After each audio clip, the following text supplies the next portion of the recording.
So we are just carrying on with the sequences chapter, and the next couple of bits I think are pretty straightforward once you just get your mind around the terminology. So we're still doing sequences now, but what we're saying is the way the sequence is defined, and if we can just focus on this one inside that little red blob there, this un plus 1 just means the next term. So what we're saying here is this, the sequence here, we're saying the next term, to get the next term, you take the previous term, all right, the previous term, you double it and you add 3. Okay, so that's all that means. The next term is 2 lots of the current term, and then you add 3.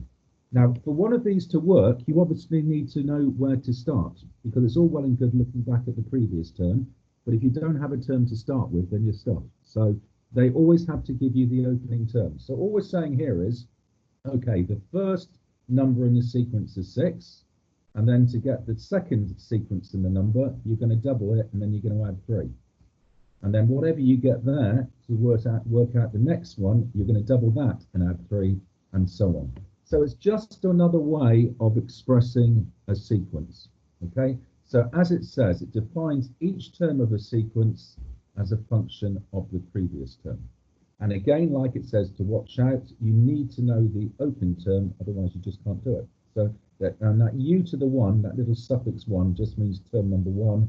U to the 2 means term number 2, and so on. So this terminology here is just telling us to work out the second term, you do 2 lots of the first term and you add 3.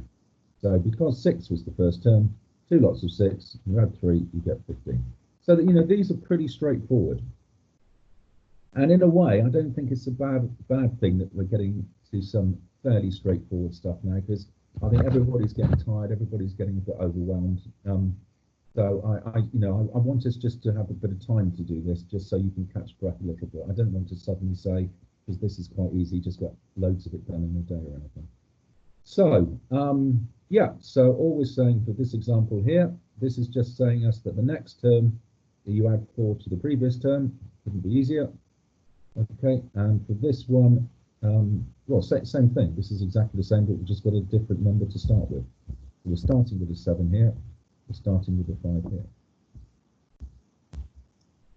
Right, okay, so so they're defining the sequence here, and all we're saying here is that they're telling us the next term, you get the next term, you square the previous term and you take away 1, and then you've just got to follow that process through to just answer the questions. So they're trying to get you to see that the third term comprises this.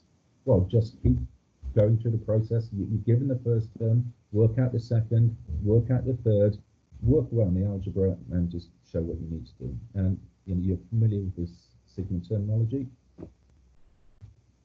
And that's it. So that then takes us into exercise 3G. And I don't feel there's a need for you to do all of this at all. I would be quite selective on what you do, just to make sure you understand what's going on. I see no need for you to do all of this. Okay, so just dot around until you're comfortable with what we're doing. And probably, you know, the latter ones are a bit more interesting, but again, none of it, I think when you get into it, you'll find this is really quite to your liking. Now, what I thought I would do, so in short, that exercise 3G is really what I want to set for today. Okay, now our next lesson is on Tuesday, and bearing in mind that this is quite straightforward, the next bit is not that hard to describe, and because you're in school, some of you next week, I'm just going to quickly take you through the next bit, because it's ever so brief and it carries on from what we're just doing, and that then leads you into the next exercise 3H, and really that's what I consider to be what I'm setting for Tuesday. So I don't propose we have a live lesson for Tuesday, because all I will be talking through is the bit I'm just about to do now. So I just want you to think that you've got 3G and you've got 3H to just dot around and do before I see you again on Thursday, and then we'll just have a look at the last bit, which is modelling. So let me just take you through the next bit. So this would be the bit that I would, so all we're saying here is just how you define these sequences, these recurrent sequences. Unsurprisingly, if the next term is greater than the previous term, that sequence is called increasing. Okay, not the most complicated thing to comprehend. The second one, if the next term is less than the previous term, then guess what? That sequence is defined as decreasing. Okay.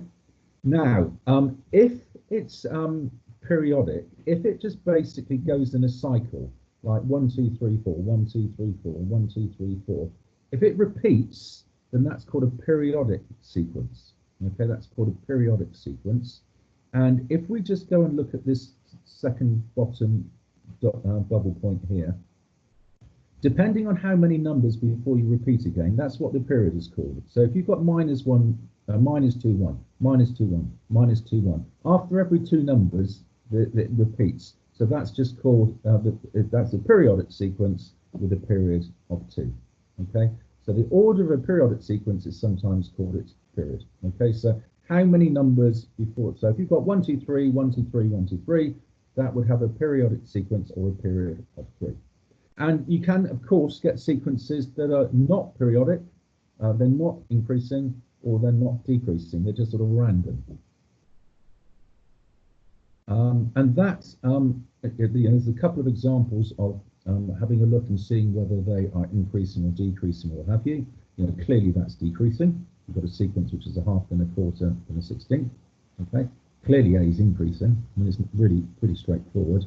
And then part C, you'll see with this sine one, okay, we've got it is repeating the cycle. We've got 1, 0, minus 1, 0, 1, 0, minus 1, 0, 1, 0, minus 1, 0. So that's periodic with a period of 4, or with order 4. And that then just takes us into exercise 3H. So guess what? That is an increasing sequence and so on. All right. So a very straightforward exercise. So just dot around exercise 3H, please.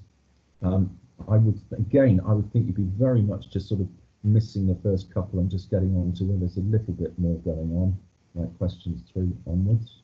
I think from memory it's quite a short exercise. Yes, there's only 5 questions in that exercise. But again, because you're all getting a bit tired, because you've got stuff on, that I know it's only 5 questions there, but I want to give you a bit of breathing space. So that's the one I'm setting for you to do on Tuesday, with no expectation you get any further than that. So, and then Thursday's lesson, we have 3 lessons next week. Thursday's lesson, we will have a look at modelling. And I think that's the last bit of the chapter. So that's it, folks. So I think that's pretty straightforward. Okay, so recurrence sequence is just where the next term you work out from the previous one, and then that's how you define the sequences, either increasing, decreasing, periodic, or nothing at all. Right, I think we'll call it a day there, guys. I'll let you get back to whatever you want to do now. Okay, bye, guys. Thank you. Bye, bye. Thank you. Bye, bye, Evie. Bye, Nathan. Bye, Alex.